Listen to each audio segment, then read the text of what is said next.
Doing? Welcome to Leadership Revolution. Welcome to our second session of Leadership Talks. My name is Rebekah Goldman. I'm with Taking the Wheel Consulting. I have Nikki Jorgensen here with me today. Hi. She owns events with NJ. And I just want to give her the platform right now to kind of introduce herself, tell us what you do, tell us how you, all the amazing things you're up to, and the cool things that we've been able to do together. Yeah, absolutely. Hi, everyone. Like Rebekah said, I'm Nikki Jorgensen. I own a logistical event planning company, Events with NJ, in the Phoenix market. We've just recently launched earlier this year amidst of COVID and everything going on. But my expertise really is day of event logistics as far as execution and managing events, but also running along the same lines. I have built partnerships with other vendors around our market, as well as amazing people like Rebekah, to actually partnership and help build up catering companies and go in and give them some insight and help them build their sales team, or, take a look at their processes and procedures and partner together to really make this industry better, which is kind of her and I have that same passion and able to do that, which is so cool. And then partner on talks like today to bring you some really great information. Well, and yeah, definitely. I mean, Nick, you're the events queen. There's just no doubt about it. Your networking ability, your just ability to wrap your head around an event, create these the most spectacular, events for people that they literally can't stop talking about. I mean, we've worked together for 10 years on and off, in different platforms and places, and your events are always at times oh my gosh, crazy. I can't believe you thought this up and now we have to execute it. But your vision and then the ability to bring it to life is just, it's amazing. I'm so excited for you and you kind of launching right now. I think the event world needs people like you. And that's why I really wanted to have you on today, and we can kind of discuss different things for people. Everybody's, the event world is struggling for sure. Yeah. And that's kind of why we created the title, Through the Looking Glass, because if you just get a little creative, if you think outside the box, events can still happen, and they can still happen safely. Absolutely. And they are still happening, which is great and very exciting. Yes. And beautiful and wonderful events. And so we just kind of want to give some people some tools today. If anybody has questions that are, specific, let me know if you're here. I want to make sure my comments are showing up too. And I can kind of read questions out loud throughout.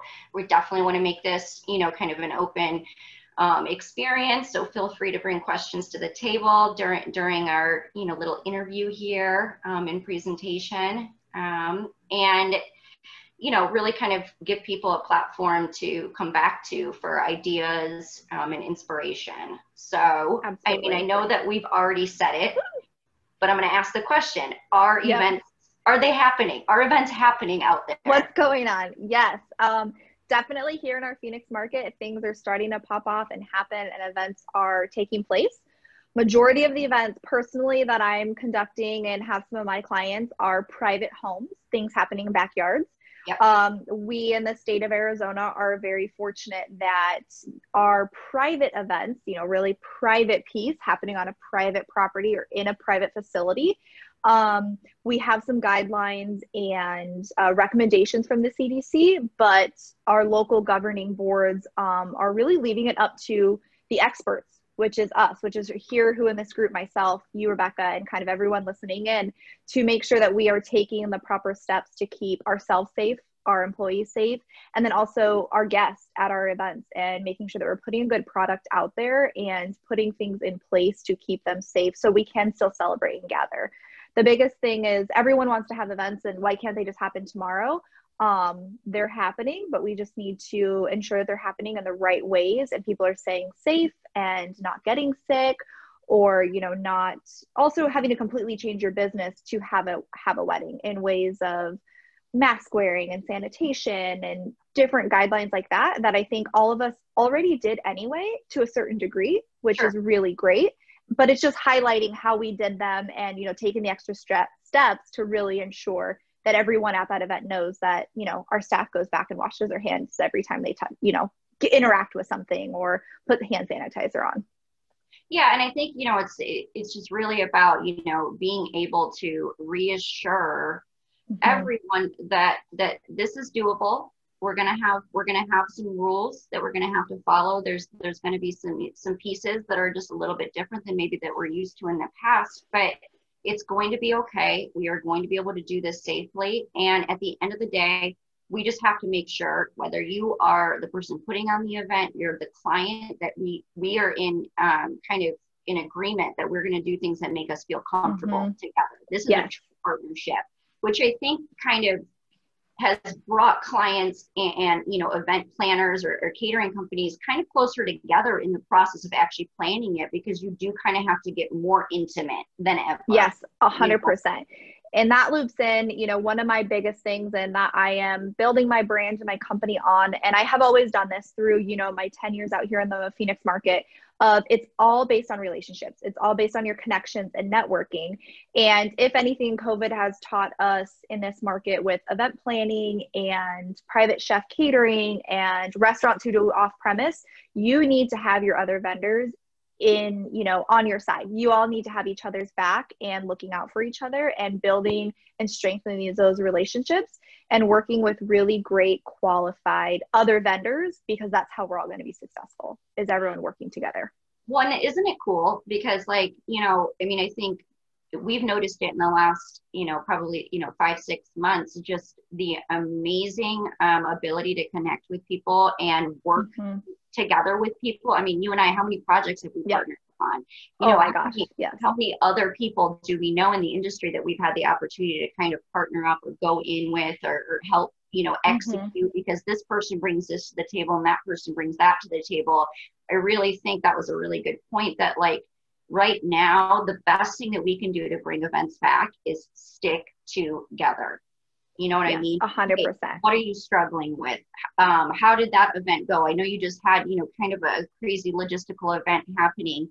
You know, how did you navigate through that? Did you have new roadblocks? You know, get out there and kind of talk to one another, which kind of brings me to my next point. You know, what are some of the opportunities available to, you know, catering companies, event planners, event producers right now that maybe were not available, you know, as far as like networking goes and things? Yep, absolutely. And there's so many amazing opportunities right now for not only off-premise restaurants who are doing private social events, catering companies, event planners, various vendors, is tapping into your local networking markets. So one thing that's been, you know, a silver lining in all of this with COVID is that networking groups aren't necessarily charging their regular registration fees, but they're putting all of their meetings on Zoom, on Facebook Live. They're bringing in these speakers or different event experts to come and tell us, you know, great information of tools of how events are happening, how they're not happening, how to sell better, how to fix your marketing. There's so many different opportunities with these networking groups in different local markets as well as national groups. So I actually sit on our local National Association of Catering and Events, NACE, in our Phoenix market. I've been on our board for 7 years now, and it's a huge resource. And something that's very amazing is our NACE National is putting out 3 webinars a month at the moment that are completely free. They're open. Anybody can join them. You don't have to have your annual membership, but you can log on to at least get this information. Our Phoenix NACE board actually for the last 7 months has hosted free educational webinars, one every month. Same thing with your local ILEA groups, WIPA, any of your Chamber of Commerce. For us, we have Visit Phoenix, but in all the other markers, kind of your larger chamber type groups for convention groups are all doing free web series. And then also right now, which is very fortunate and exciting in our market, our local networking groups are starting to do live events again. We have our first one, MPI is doing an event next week, which is most of them are doing hybrid events. So it's a limited number of people in person, but then you can also attend online. The tickets for them to attend are 75% less than what they were this time last year to attend any of those meetings. So I really encourage everyone, look to your local markets as well as national to see what's out there and what's available. There are tools that are free right now, which is amazing. Take advantage of it, and also start shopping around. Maybe this time last year, you're like, okay, well, I can't be a part of NACE, WIPA, and ILEA because it's so expensive. Now take advantage of the free meetings, shop around, see which one fits your business best, which fits your networking style best, and then join that group. You have an opportunity that you haven't had before. So kind of taking that silver lining piece of it, I think, is really important. Well, and again, it just kind of goes right back to, talking about how amazing, with such a tragic thing that kind of came in and took us all for storm. The food and beverage industry got hit first, and catering got hit, I think, the hardest, without the ability to kind of bounce back. And so I just really appreciate the fact that, people recognize that, and, they're saying, we still want to be a resource for people. We still want to help people. And we're in a position to be able to do that for free or low cost. That's it kind of just raises the awareness of just, really what's our goal in this? Right. Our goal is to just put on events. Our goal is to be a part of this industry, because this industry is amazing, right? This industry is full of like the best people I know in ever. Like my friends only exist in this industry, because it is just such an amazing place to be in, and I think that just kind of goes to show just how great everybody is, and how everybody just really wants to help one another and I think through it. Yeah. And I think really that rally together, and you and I had a great conversation last week, and we were talking about, really the direction of what Taking the Wheel is doing and how they're interacting with people. And then for myself, as an event expert in catering and event planning and rentals and logistics, how I now kind of fit into this market and adapt to the change and what's going on. But at the core of it, you and I having that same drive and passion of really, at the end of the day, I just want to make this industry better. And I just want to keep it growing and moving forward in our market, as well as on a national level too, to kind of figure out getting people excited again about events. Yes, we can still do this. We can still move forward. This is how you connect with people, really just enriching the hospitality group altogether. And I think it takes people like yourself and myself and a few other amazing leaders in our market to move that forward. And that's all it is just the encouragement and putting these tools out there for everyone. Yeah, I mean, competition is competition. You know what I mean? It's there and it's necessary, right? Because it keeps us on our toes, it keeps us growing. But, we can't forget along the way the goal, right? The goal is to offer our clients an experience of a lifetime. And 100%. If so-and-so has something to bring to the table, let's join partnerships. Let's do it. Let's, let's be together on this project. Let's have amazing vendors that we work with, and we can switch it up and be together in this process, because that really, I think I say this all the time. It's not like any of us woke up one day and we're like, what I want to do for the rest of my life? I want to work nights, weekends, holidays. I want to be on call. I want, shit to hit the fan constantly, and I have to troubleshoot, and I have to dodge and pivot. I want all of that to happen constantly. Sorry, I was just checking to make sure the comments were coming through. Let me know if you guys can hear everything. If you have any comments, I'd appreciate it. But, we didn't wake up and go, I can't wait for that. We do it because there's something crazy inside of us, right? We're just, we're like misfits, and this is our world, right? These are our people. This is what we do. This is what we love. And, it's been really kind of amazing through everything, just to kind of acknowledge the strength of the industry, the strength of the people in the industry, and kind of what they've had to overcome. So absolutely. For you, selling and booking events, what right now has been kind of your biggest struggles during this, during this time? Yeah, I think the biggest thing right now is as events are starting to happen, people are interested in oh, okay, I can have an event. I saw so-and-so post on their social media page or say ooh, they did an event this weekend. Okay, great. So I'm getting some calls, not a ton, but calls are definitely coming in, and clients are interested and they want to start booking. But then you get down the process and you're like, okay, this is contracting. We'll start to get some of these things in place. The biggest question is okay, what happens if my dad gets sick 2 weeks before? What happens if the state closes down again? There's that hesitation of, there's the excitement and they want to plan the event. And then there's also the self-doubt, kind of what's going to happen. And really, you know, what my advice is, and kind of what I'm telling my clients is, you know, the world can end tomorrow, just like it did on March 18th for a lot of us here in our Phoenix market. But, you know, events are all about celebration and bringing people together and the joy of that. Let's focus on that and move forward. And if you want to have this wedding or you want to have this bar mitzvah, we need to focus on that piece of it and keep moving forward. Yes, of course, now everyone in their contracts have different clauses about the force majeure, all the COVID things like that. Those are, you know, legal, financial things to address. But the emotional piece to put my clients at ease is, you know, people are celebrating. That you can decide if you want to move forward to do this and to celebrate right now. And those are personal choices. And I sit and talk with them. And especially with the brides, it's a little bit harder. But every day, you know, I'm signing a couple contracts a week still right now, which is amazing. And for events this year, that it's a lot of last minute. I think that's something that I'm building relationships with a lot of my vendors as well, is lots of stuff for 2020 has all been last minute, which, you know, thank God that things are booking and happening. I still think for the next 2 months, that's going to keep going. But that comes back to building relationships with your rental company, with your florist, with, you know, some of the entertainment companies, letting them know, hey, I have some stuff in the pipeline, or I'm doing this marketing campaign, this email blast to try to book some more 2020 business. I could have some stuff last minute. Do you have things available? I just did that for a lead that I had gotten in this week for a Halloween event. We're 11 days out from that.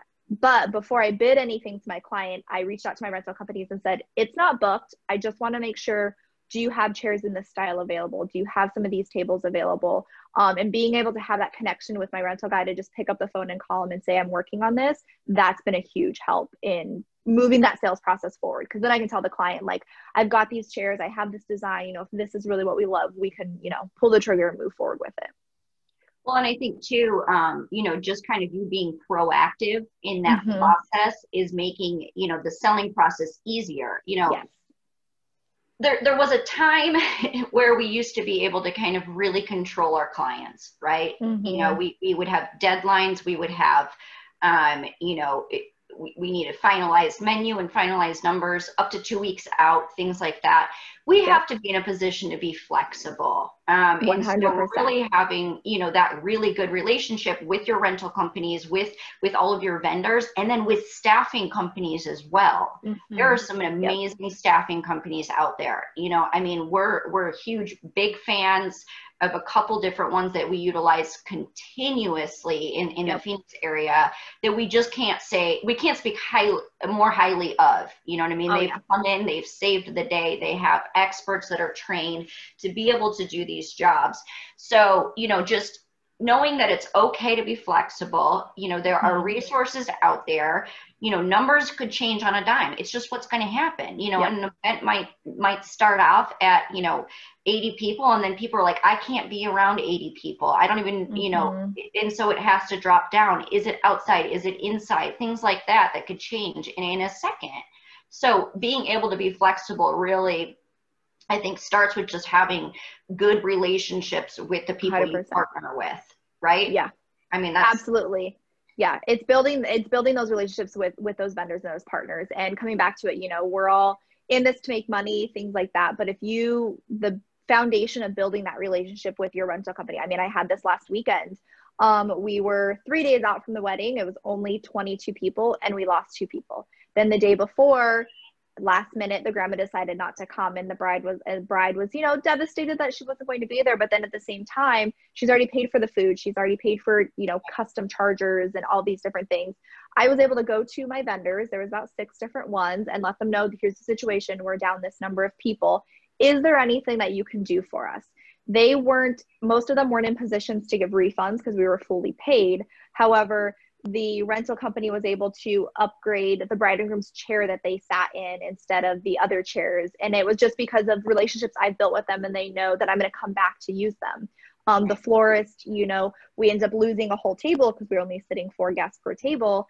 They still couldn't, they weren't in a position to refund that, but they took whatever flowers were going to be on that table and created, you know, a great bar arrangement to have something else there. So it's, again, building those good relationships with your vendors goes a long way in navigating all these different pieces. Then also the client felt indebted to me that I went out and she knew going into it, you know, we don't have these people, we know we've already paid, but I was like, let me see what I can do. And I didn't get them any money back, but I still was able to enhance their event just that little bit more. And they wrote an amazing review. I got a letter from both the parents of the bride and groom, you know, and that's why we do what we do, to get that type of feedback and that praise and that, you know, feel good feeling of that. And again, just coming back to building those great relationships with your vendors.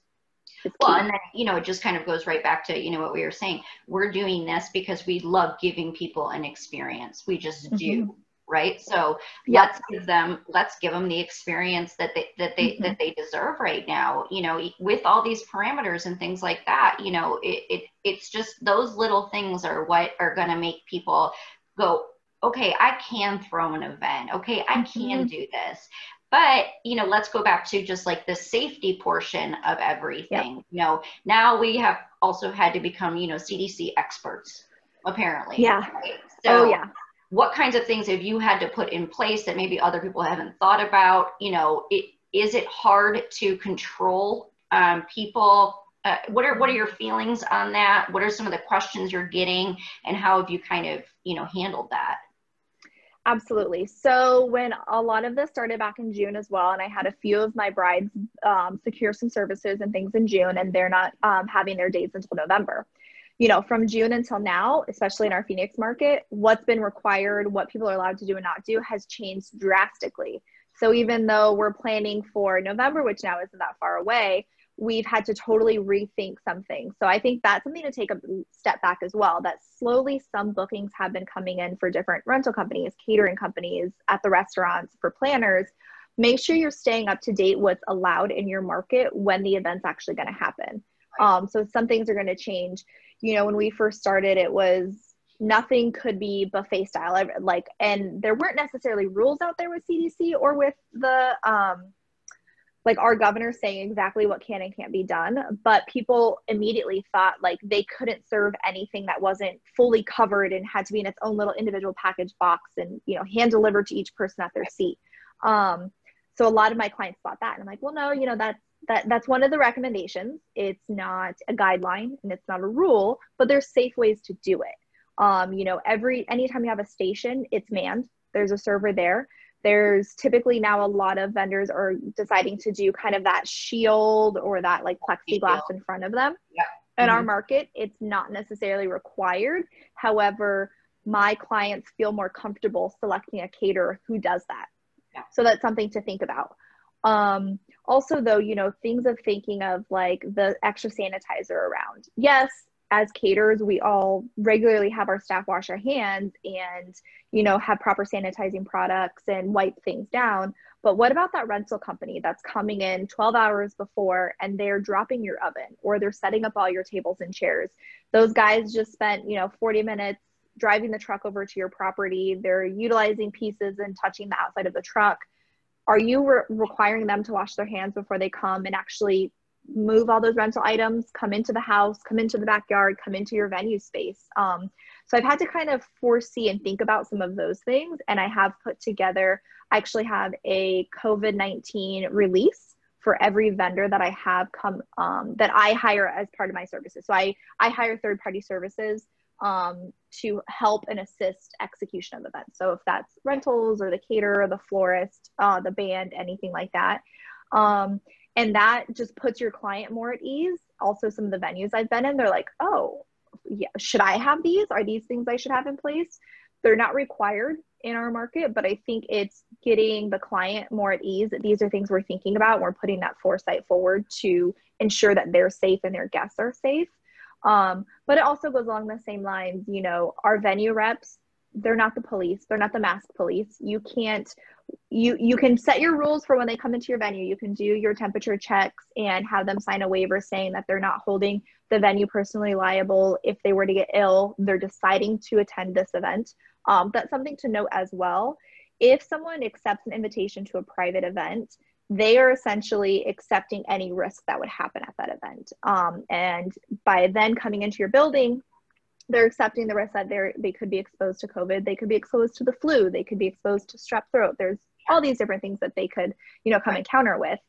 But once they come in and you can tell them these are what our rules are, we are requiring masks. We do ask that you sanitize often, all of these things. These venue representatives, again, aren't going to be the monitor police that when guests are taking their mask off or they are going to the dance floor and dancing, we can't require our venue staff or our catering staff or our event planners to really keep sight on that and police it. I think in the beginning we did. Go ahead. Well, it's a private event. Let's just assume, right? This is a private event. And I can kind of explain the difference between like a private event and then I had with one of my clients, they have a banquet room attached to a restaurant. Okay. Yep. So we had to treat that quite differently than we would with like, let's say a private home. But the one thing I think during that is people are going to do what they're going to do, right? Let's just, they're going to, we cannot control that. So let's focus on how we keep our staff safe and make sure that we've 100%. Given the tools available for the guests to keep themselves safe as well. Right? Yep. I mean, that's all that you can do. I've given you the tools. At that point, it's up to you. You know what I mean? Like, would I personally be on a dance floor? No, I'm not going to do that. I'm just not right now because that, and that's my personal opinion. Others might not care at all. And others might just say, you know what, I'm living my life. I got to do what I got to do. And I just I can't live in COVID any longer. Okay. Yeah. Everybody has the right to their own opinions and how they want to navigate through this. But as event planners, as caterers, as people who own venues, I think the thing that we need to continuously keep in mind is that we need to make sure that our staff is safe and we've given our guests every opportunity to stay as safe as possible as well. We've socially distanced their tables. We're only inviting one table up at a time. We have spatial marks next to the bar, just like you would if you're walking into a Walgreens, right? You're going to have, one person here. We're not going to crowd that bar. That's going to make sure that that bartender feels really safe in this situation. We've done temperature checks of our employees. I even know that certain venues still do temp checks of all of the guests. You know what I mean? That's what they wanted to do. And that's okay. You know what I mean? I think a big part of that is for me, I'm dealing with a client or their family, bride and groom or groom, bride, dealing with them. They may think, oh, I don't care. Everyone's going to dance. No one's going to wear a mask, like whatever. This is our event. But they really don't know, really how each person's going to interact. I had a client 2 weeks ago that my bride and groom were totally fine. They're like, it's just our immediate family. It was 18 people. They didn't think anyone was going to wear a mask. They wanted a band. They wanted all these things. Of 15 people, 6 of them were very cautious and actually ended up reaching out to me as the planner a few days before and asked, what are the guidelines? What am I going to be doing or ensuring that they're going to be safe at that event? And which was amazing. And I loved that. I ended up reaching out to each of my vendors. They all put together a 1-page kind of write-up of, here's all the things that the caterer is taking precautions with. This is what the band is doing. These are what our bartending service. And it put those guests at ease and helped them make the decision to attend the wedding, which was great.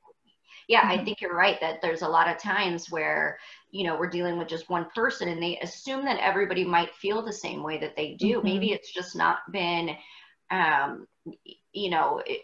maybe somebody's had COVID in their life and they got through it in a couple days. And so they're just like, it just kind of is what it is. But there's other people who have had, a run with it that's a lot more serious, and they have to kind of, consider all of that. So again, just making sure that we are prepared as the experts in this to offer any one of those guests the chance to continuously stay safe.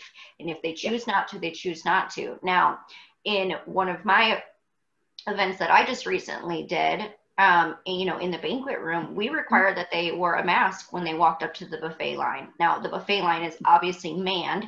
We were building plates, but we just said, even though we have the plexi, I want you to be wearing masks when you get up and you come, you know, you come over. It just is what it is. That's what we want from you. And everybody followed it. Everybody was fine. You know what I mean? They were totally okay. Absolutely. It was just what we felt comfortable with doing in that situation. Yep. You know? So I think that, you know, I just think, you know, once again, kind of having that conversation with your clients, with, you know, the people who are making the decisions, that like, this might not be a situation for you where you feel uncomfortable at all, but we're going to take these necessary steps anyway, because that's our job. As experts, it's our job to keep everyone safe, but also kind of, you know, not being so scared about the processes anyway. And what I mean by that is that a lot of the things that we're doing to keep people safe, a lot of the things that we're required to do that are recommendations, you know, from the CDC and the local health departments and things, are things that we should have just been doing all along. You know, I've been in a couple different, you know, restaurants during this process, and everybody was like, what are we doing? I'm like, we're going to test our sanitizer. We're going to make sure that it works correctly. We're going to be washing our hands. We're going to be changing our gloves. We are going to be, you know, continuously wiping down high touch surfaces. Those are things that, you know, we just do all automatically. We've always you just don't think about it, but you do it anyway. Now, you know, now it's becoming, you know, I think regular, which that's great, because if anybody wasn't doing those things before, now we are. Please, we do them. Yeah, exactly. So I think keeping in the forethought of, you know, doing all of these things and reassuring your clients like that we are doing, you know, taking these precautions to keep our staff safe, and that, you know, we're not a company that's not thinking about COVID or not putting that forward. I mean, spin it on the sales side. You know, you're putting things out there and saying, you know, we are keeping our staff safe and we're taking these extra measures, and we're going to put a buffet display with the plexi, but we're also, you know, so that doesn't look like a big ugly, you know, piece of plexi that's hanging there. We're also going to add a little floral package to that, just to make sure that it kind of melds well with your overall look and feel of the event, and it doesn't look like you're walking up to, you know, a Ruby Tuesdays sneeze guard line. But it's an upsell, because now you can add that $150 floral package, or, you know, $85 floral package to your buffet to add a little bit more to the bottom line. Same thing, I think, getting creative and cute in a way that is an amazing opportunity for sales with catering right now is cute little pre-packaged hors d'oeuvres. There's so many vendors that are coming out with cute little bento boxes, or, you know, different plate with section plates that has a great little lid on them. And everyone's loving this new way of like, oh, I get this little kit. Cause, you know, one of the feedback things for hand-passed hors d'oeuvres at a wedding, you know, I'd always get this comment mostly from the groom's dad. Well, how do I know like where the person's coming out so I can get my food? Like, I don't want to be last, and I don't want to get missed. You know, what if we miss guests? You know, I need to be fed. How will I be fed? Yeah. Where's that server coming out? You know, we always used to get the guests that would bombard that server coming out, and they never get to the other side of the ballroom. Well, now here's an amazing opportunity that we're doing individual, cute, packaged little hors d'oeuvre boxes with 3 to 4 different hors d'oeuvres, and each guest is getting them. Hey, it's an upsell. It's the same amount of food, actually less, because you're controlling it way more what's coming out of that kitchen, helping with your bottom line. And now you can upcharge it, because it's going to take an extra server to bring it out. It's going to cost them a little bit more for the box, but selling it away to your client that we're doing this to keep you safe, to keep our staff safe, so that our servers aren't walking amongst all 50 to 60 guests, that they're doing these different things. I think that's changing the mentality of how it's working for you and your business, and how it can help your bottom line. But with the hors d'oeuvres right now, that's the biggest thing. Oh, absolutely. And, you know, I used to, every single time we would have to put together like this huge charcuterie display with all of these beautiful cheeses and these expensive meats and the whole 9 yards, and, you know, house-made pickled this and jams. There were so many times you're cleaning it up at the end of the night, you're going through, you're breaking it down, and all of it's going in the garbage. And you're talking. Yeah, it looks amazing and people love it, but it really isn't getting consumed. And it's like, oh my gosh, we spent 2 hours building this huge noshing station. Right. And most people are also, I think a lot of guests are intimidated to pick at it or figure what they can get from it. Absolutely. But now the individualized charcuterie boards are amazing. It's such a, and it's so, you know, it's saving you money. It's literally saving you so much money because you can charge more for something that you're, you know, for less product going out the door. You know, I mean, how many years was I like, sell small plates, sell small plates, sell small plates. You know what I mean? Small plates are where it's at. Small plates are, or even a plated event. And the reason is that it's portion. There's 50 people. I need 55 portions of everything. That's it. It just is what it is. It's not the all-you-can-eat buffet. Trying to explain to a guest that this is not the all-you-can-eat buffet when you're selling a buffet is a lot harder. Yeah. But you sell that, you know, that plated version of something, you know, it's elevated. You can make it look prettier. You can charge more for it, and you're giving your guests an elevated experience. So do you feel like, though, with that being said, you know, are budgets available for this kind of, you know, this style of service?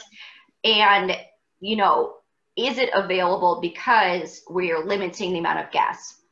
Does that make sense? Yes. Yeah, okay. That totally makes sense. And my experience right now, kind of what I'm dealing with and different clients I'm working with, especially in the wedding market, corporate, it's a whole another animal and a separate thing, but weddings are something that you're saving for. You know, as a bride or a groom, you're putting a certain money aside for this event. You know, moms and dads put a certain amount aside to assist, or as an individual, they're putting money towards it. That amount of money doesn't change just because COVID hit and now I can't have 120 people. I'm limited to 30. That money is still sitting there.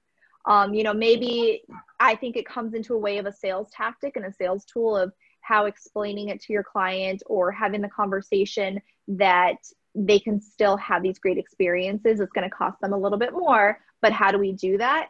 100%. I mean, all of my clients now, especially the weddings that I've done in the last few weeks and a few that I have upcoming, their budgets are the same. They were all based on 150, 175 guests, and all of them are less than 40 people at this point. And they still have that money set aside. So we're upgrading the DJ and we're adding a nicer piece of beef on that plate. And instead of 5 dinner stations, we're doing a 5-course small plate dinner, which means, you know, there's extra plates, there's extra flatware. We're going to need some extra labor, but the money's there because in a wedding, unlike corporate, that money is already set aside. And a lot of people still want that big celebration. So how do you have that? And how do you convey that on a smaller scale of number of guests, but keeping that same budget? It's available. It's there. You just need to use the right sales tools and tactics to talk with people about it, for sure. You know what I think is kind of interesting too, and I know you've noticed this, and I'm noticing it too with like my clients and especially, you know, the ones that do events, is that, you know, so much of the business that's coming their way from the event and is kind of last minute. A lot, you know, which I'm just going to say it. I'd rather put together a last minute event a lot of the times because 100%. There's no time to change our minds. We don't need to go through 17 tastings. Half of them don't care. We literally last week had a groom walk in on a Wednesday and said, I want to get married here on Friday. Perfect. Like, I don't care. You know what I mean? Whatever you want to, whatever you can do is great. We're totally fine. Nicest group of people, so respectful, so appreciative, and, you know, just out of the blue. Didn't, you know what I mean? They just weren't so bogged down by every last little detail. They really just kind of relied on us to be the expert. There wasn't time to overthink the process, because that's what happens, especially in like the wedding world, is that, you know, you could be anywhere from, you know, 8 months to 18 months out. Right. And so that's a long time to sit there on Pinterest every single day and change your colors 45 times. And, you know, you know how it goes. Oh, yeah. Oh, 100%. And like so many different decisions and things like that. And that's one thing I think on the planning side, again, a silver lining with all this COVID stuff, that planning is so much shorter and people are having to make decisions faster, but is a great tool in my market that I'm the expert in this. I'm telling you, you know, I am keeping up to date on, again, with all these different networking groups, being on these webinars, learning what's allowed in our market, what our vendors, you know, what vendors are being safe, what their precautions are. So when I do get a call that they want to get married in a few weeks, or they want to, you know, have a cocktail party here, yes, this is what you're allowed to do. This is what you can do. This is what you can't do. These are what other vendors are doing. Here's how we're going to plan your event. I think that's a huge tool in our market at this point of being that expert, that everyone in this group, yourself, myself, everyone who's here, you know, you're in this group and learning and getting these tools for a reason. Be confident in yourself that you are that expert in what you're doing. And that's going to, you know, relay so highly to the client at the end game, and help you book that deal and close that event and move on to the next one and secure, you know, get everything in line. You need to be confident in yourself when someone calls and says, am I allowed to have an event? Like, what's going on? I saw my neighbor had something, like, can I have something in my yard? And it's, yeah, absolutely. We 100% can, you know, socially gather and do these things. We're just going to do it in a smart way. Here, I've actually, you know, sat on a webinar this week, and this is what we're doing. And this is, you know, what DJs in our market are doing, and be that expert. It's going to put your client at ease and also get them indebted to you right off the bat to ready to book with you and move forward. So. Well, and I think, you know, for those who, you know, maybe are not super comfortable yet at having that conversation, you know, it is always okay. And, you know, correct me if I'm wrong, but it is always okay to say it like this. I don't know 100% the answer to that, but let me consult with my whatever expert, my sales expert on this. And that's your opportunity to kind of reach out and start networking with other people in the industry. I have this event coming up. People are more than willing to help. I mean, how many times do we get phone calls? I get phone calls constantly, constantly. It'll be just a question, you know, not even clients, people in the industry. How should I do 100%. this? What do you think's a good idea? I don't know. And then it'll be like, I don't know. Let me call Nikki real quick. I don't know. Let me call Marissa. I'm not sure. Let me call this person and this person, and we're going to figure it out. You know what I mean? Let me call Ashley. She probably will know the answer to this, right? I mean, that's just what we kind of all do with each other in our businesses, because if I don't know the answer, I know one of you knows the answer, and you're more than willing to share your knowledge, you know, and 100%. That goes a really long way too, is don't say something if you don't know it. You know what I mean? Don't promise something you're not sure on. Yeah. So don't overpromise and don't promise if you don't know it. But at the same time, that comes back to where we started this whole conversation. It's building those other relationships. It's not with just the vendors you use, but also other event planners. I mean, right now there are planners that we're having open conversations like, okay, what are your clients doing? What are your, you know, you went to this venue and you had this experience this weekend. You know, I went a week ago and I had this, what's happening, what's going on?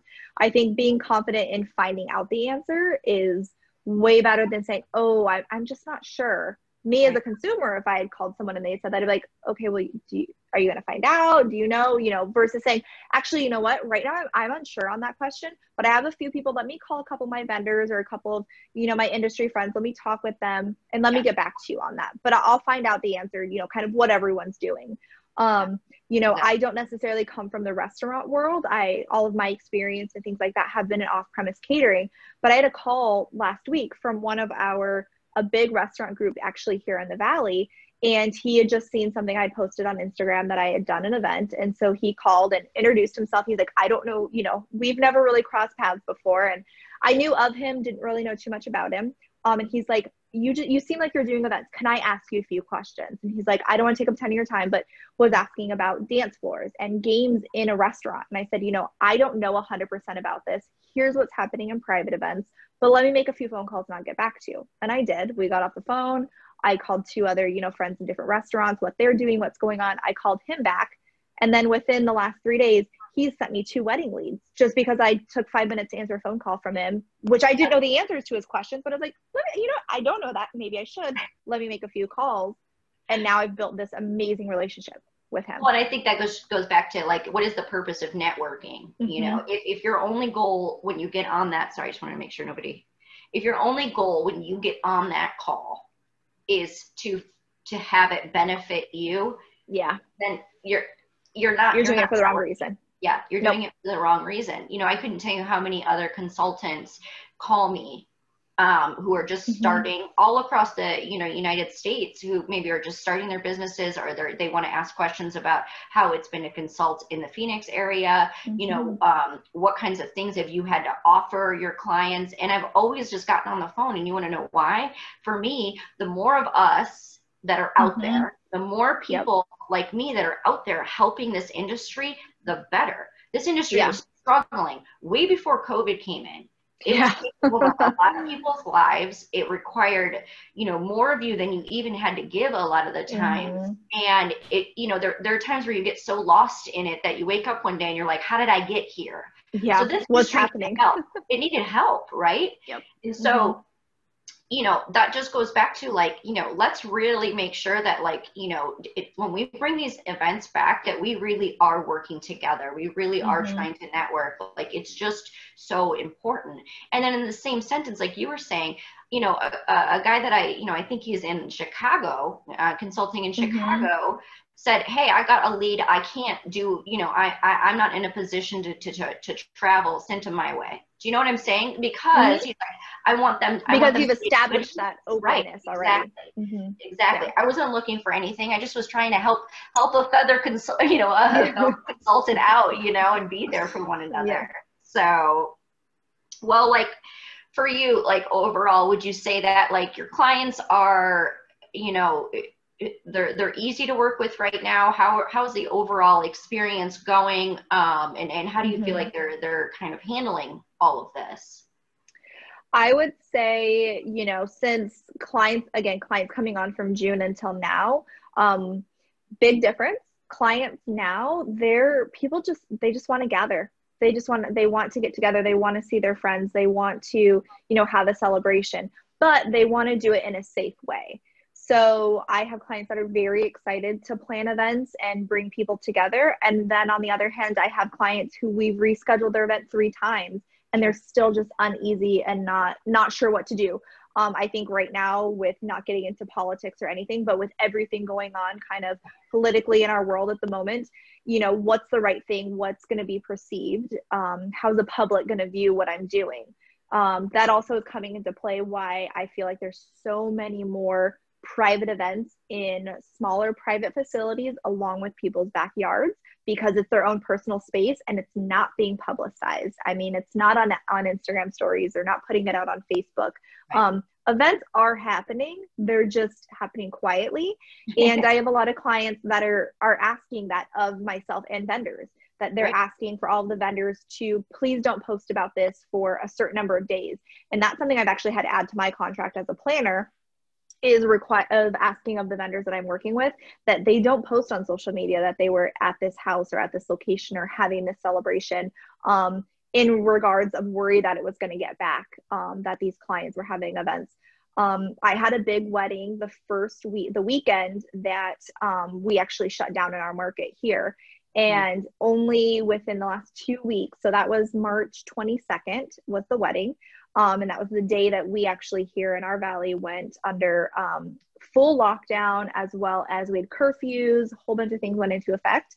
The bride and groom just posted their pictures on social media from that in March, because they were just worried about political backlash, because one of the bride's dad is kind of a figure in some different ways. And then also with the family seeing different things, because it got really bad.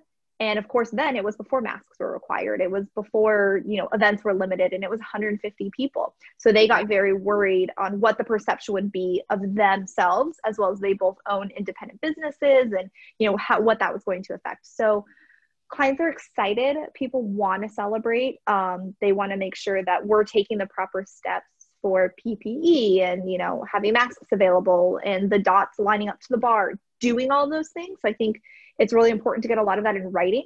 Again, you've said it a few times and I've said it. Our staff has always washed their hands, or they're wiping down, services, things like that. Let's get all that in writing now. Let's put that in a process. Let's get it down on a piece of paper with a cute little graphic and something you can send to your clients. And that's helping them feel at ease. If we all start doing that, think of how many more people will feel safe to do events again. Also, too, we're setting the example, and and I think that's really important. I know that I was hired a couple times to get restaurants opened after lockdown. How do we do this safely? And I mean, I was taking it to an extreme that was, I set the bar here. You know what I mean? I made a test sanitizer, not once per 4 hours, once per hour. Everybody would go around and they would retest their sanitizer. And I had every single person in charge of it. You know what I mean? Yep. Just so that we were taking things to that next level and that next extreme. Also, why was I doing that? Well, because if we forgot 1 hour because we got slammed, we were still safe within that time frame. You know, really kind of setting our staff up and our team members up to be able to do this safely, knowing that, you know, it's our job as leaders to manage our teams, right? And it's really important that we're in a position to give them the tools to be successful, but also put ourselves in a situation where we can be the leader that they're going to need. You know, right now we have an opportunity as events start coming back to kind of really set that bar, really set that precedence, really allow people to understand that, yes, we are really excited for your business. We're very excited for it, but we are going to follow the rules and it's going to be okay. And, you know, what you do that's separate from what we do, that's on you. We're going to have that in writing that I'm not going to walk around and police all of your guests. Your dance floor is going to be way over on the other side. I'm not going to have cocktail servers walking around going through crowds. It's just not going to happen because my job is to keep my staff safe, but we are still going to give you an experience and an event that you're craving and that you deserve right now. You know what I mean? I think, 100%. And I think that there's some of that comes into play. And I've had some caterers and vendors ask me this, that, okay, well, they're, you know, so-and-so other caterer, but they're doing that. So the client called me and said that they quoted them on all these hand-passed hors d'oeuvres with doing this or things. And, you know, the client said that they didn't care if the staff wore masks. So that caterer told them they didn't have to wear masks.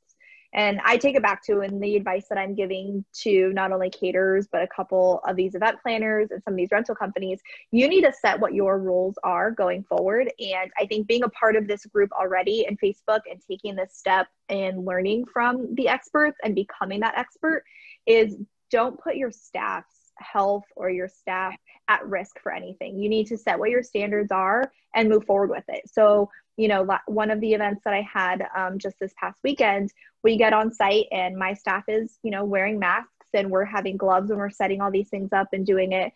But one of the other vendors came in and not one of them were wearing a mask. They never, you know, washed their hands while they were on site doing these different things. And a few of my service staff kind of asked about that, or what are the rules? You know, they're not wearing a mask. I am.